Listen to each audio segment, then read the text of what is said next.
चलो दोस्तों, तो अब हम लोग स्टार्ट करते हैं पाइथन का अगला लेक्चर। तो जैसे कि मैं आप सबको बता दूं, हम लोगों ने लास्ट वाले वीडियो में इंट डेटा टाइप के बारे में डिस्कस कर लिया था।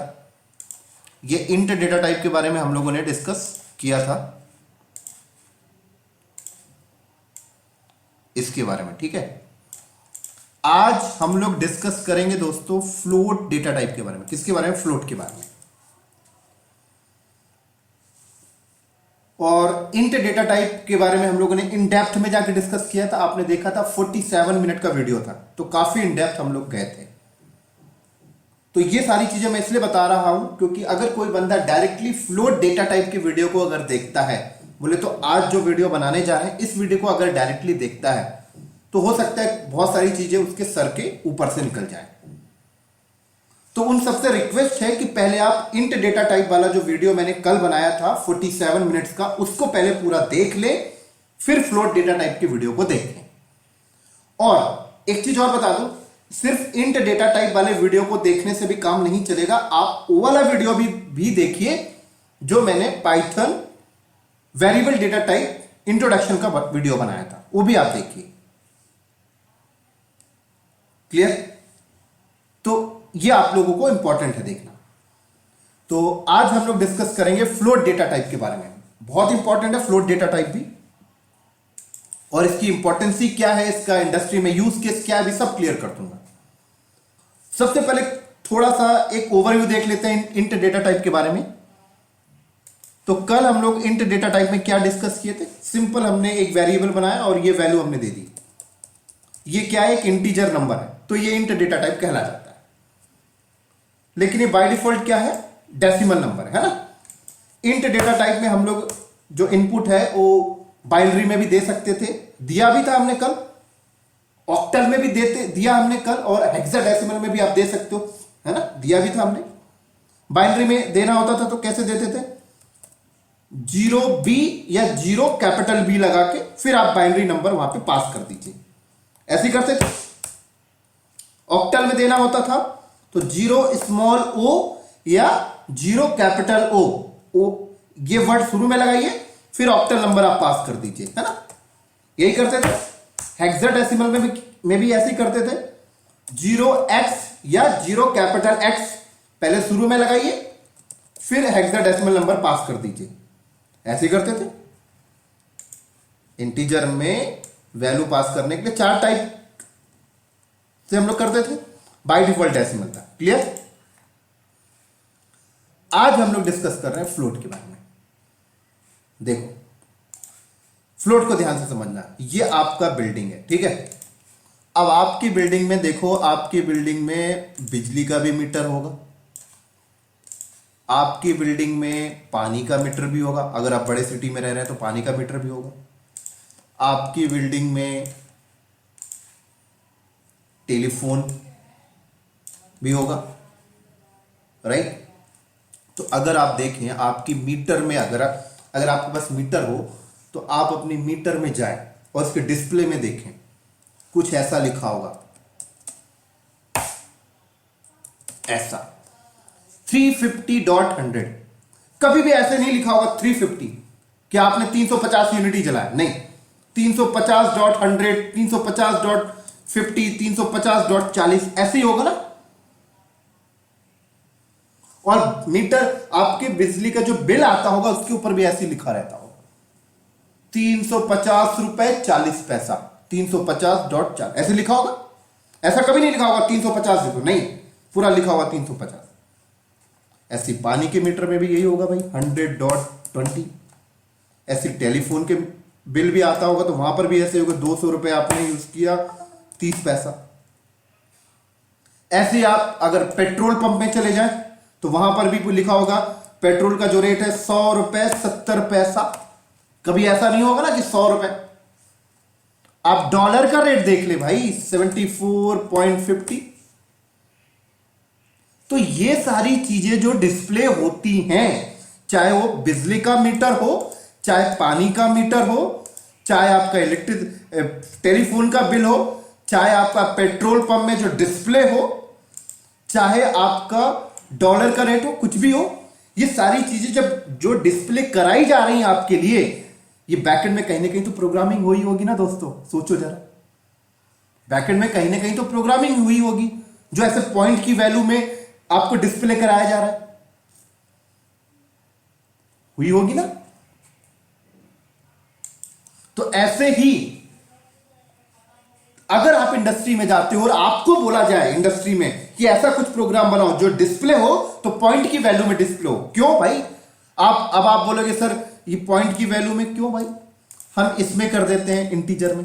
भाई अगर इंटीजर में करोगे तो पॉइंट नहीं ला सकते ना आप, ये जो पॉइंट आ रहा है ये फ्लोट में ही आता है।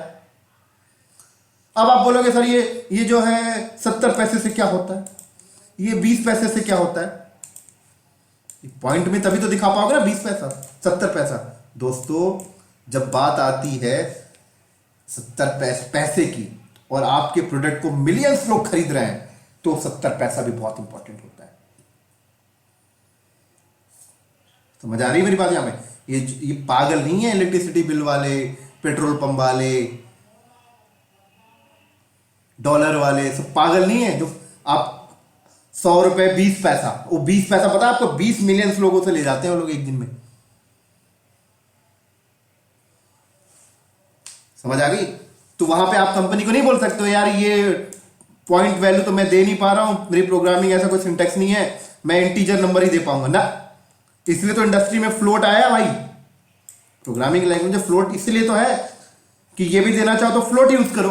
तो ये जो जितने भी, चाहे बिजली का मीटर हो, पानी का मीटर हो, इलेक्ट्रिसिटी बिल हो, पेट्रोल पंप में पेट्रोल वाला डिस्प्ले हो, ये सब बैकएंड में जो भी प्रोग्रामिंग यूज कर रहे हैं वहां पर फ्लोट वैल्यू डिस्प्ले करा रहे हैं फ्लोट डेटा टाइप के मदद से।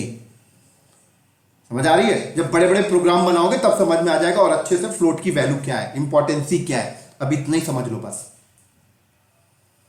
तो अगर आप इंडस्ट्री में काम करते हो और अगर आप प्रोग्राम तैयार कर रहे हो, कोई एक प्रोजेक्ट तैयार कर रहे हो और जहां पर कुछ वैल्यू फ्लोट में आपको पास करनी है, तो भाई फ्लोट डेटा टाइप का इस्तेमाल करना पड़ेगा, इंटीजर से वहां काम नहीं चलेगा। समझ आ गई बात? यहां पे दिखाता हूं, देखो। चलो भाई पाइथन सेल में ये आपने बनाया, ये क्या है भाई, टाइप करो, इंट है ना, ये प्रिंट कर लो, आ गया पूरा 100। लेकिन जब बात आती है 100 रुपए 70 पैसा देना है भाई, टाइप चेक करो, क्या फ्लोट आ गया है ना, प्रिंट करो। समझ आ गई? ऐसे चलना पड़ेगा दोस्तों। चलो एक चीज और बता देता हूं, जब भी आप फ्लोट में वैल्यू पास करते हो तो जो नंबर आप दे रहे हो ये डेसिमल में ही होना चाहिए। इंटीजर में तो आप डेसिमल में भी दे सकते थे, बाइनरी में भी दे सकते थे, ऑक्टल में भी दे सकते थे, हेक्साडेसिमल में भी दे सकते थे, लेकिन जब आप फ्लोट में आते हो तो सिर्फ आपको डेसिमल में देना होता है। यहां पर ऐसा नहीं कर सकते आप कि बाइनरी में देना चाहता हूं भाई 100 रुपए 70 पैसे को बाइनरी में देना चाहता हूं 0B और अपना बाइनरी वैल्यू निकाल लो, नहीं लेगा। आप सोचो कि फ्लोट में दे दूं भाई 0, नहीं लेगा, लेगा ही नहीं, वो एरर फेंक देगा। आप चाहते हो हेक्साडेसिमल, लेगा ही नहीं। देखो दिखा देता हूं, इसको बाइनरी में देता हूं, लो। अब बाइनरी नंबर मैं निकाल ले रहा हूं, ऐसे ही कुछ भी दे रहा हूं, देखो एरर दे दिया इसने, लिया ही नहीं, क्योंकि डॉट लगा दिया तो फ्लोट ले, समझ रहा है, लिया ही नहीं। ऑक्टल में भी करो, नहीं लेगा, लो।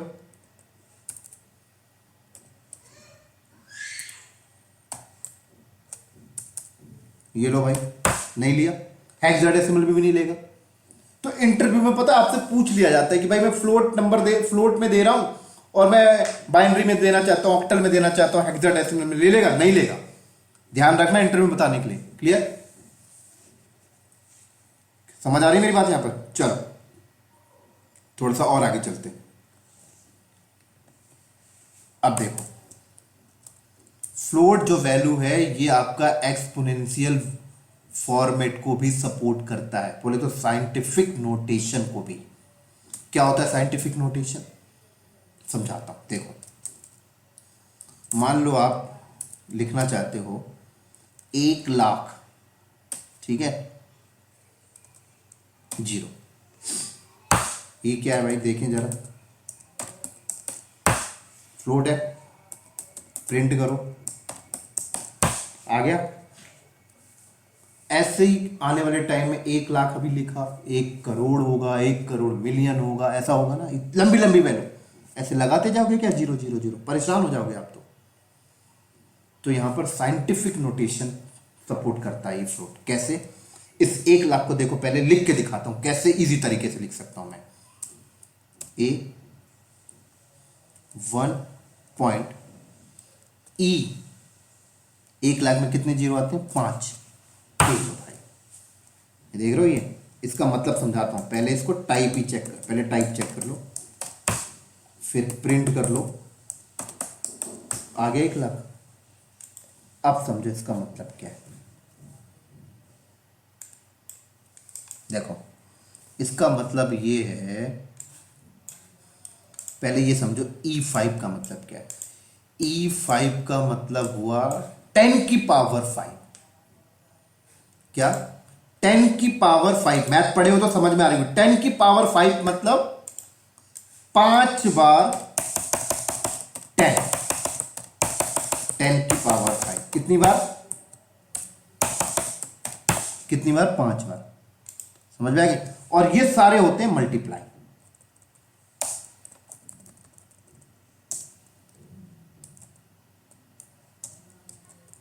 समझ आ गई, ये सारे होते हैं मल्टीप्लाई। 1 2 3 4 5 6 हो गए, एक हटा दो, 10⁵। तो ये 10 इस 10 के साथ मल्टीप्लाई हो गया तो कितना वैल्यू आ गया, 100 आ गया, है ना।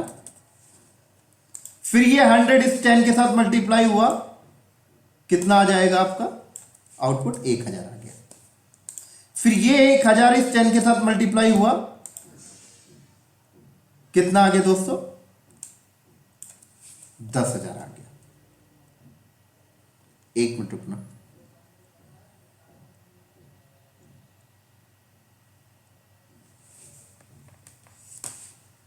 राइट, कितना आ गया ये आपका, 10,000 आ गया। अब ये 10,000 इस 10 के साथ मल्टीप्लाई हुआ तो कितना आ गया, 1,00,000 आ गया, 1,00,000। ये किसका मतलब था, E5 का मतलब 10⁵। और ये जो 1 है ये क्या है, अब ये 1,00,000 इस 1 के साथ मल्टीप्लाई हो जाएगा, किसके साथ, इस 1 के साथ। तो क्या आया, 1,00,000 ही आएगा। समझ में आ रही। तो E5 का मतलब होता है 10⁵। तो ये आपस में मल्टीप्लाई हुए, जो वैल्यू आया फिर वो मल्टीप्लाई हो जाएगा इस 1 के साथ। 1 है, अभी 2 लिखोगे तो 2 के साथ होगा, 3 लिखोगे 3 के साथ होगा, तो यह 1,00,000। तो ये साइंटिफिक नोटेशन है, मतलब बड़ी वैल्यू को पास करना है तो ऐसे शॉर्ट फॉर्मेट में कर दो। लो भाई, तो अगर आप प्रोग्राम बनाने बैठोगे और वहां पर बात आती है कि यार मेरे को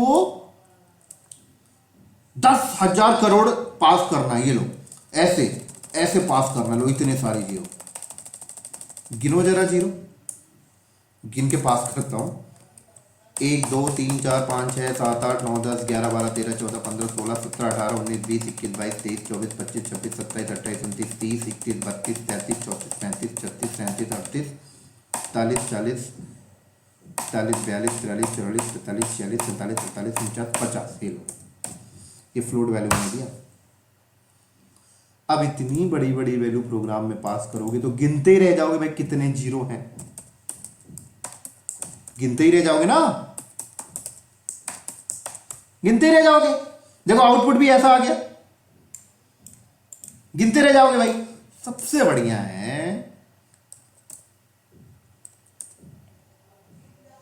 E50। लो भाई, ऐसे दे दो शॉर्ट फॉर्मेट में। अब जो बंदे मैथ अच्छे से पढ़ेंगे सबको क्लियर है भाई, साइंटिफिक नोटेशन क्या होता है, एक्सपोनेंशियल वैल्यू क्या होती है, क्लियर। तो अगर आपको कभी प्रोग्राम में ऐसे दिखाए तो परेशान होने की जरूरत नहीं है। समझ आ गई दोस्तों, क्लियर।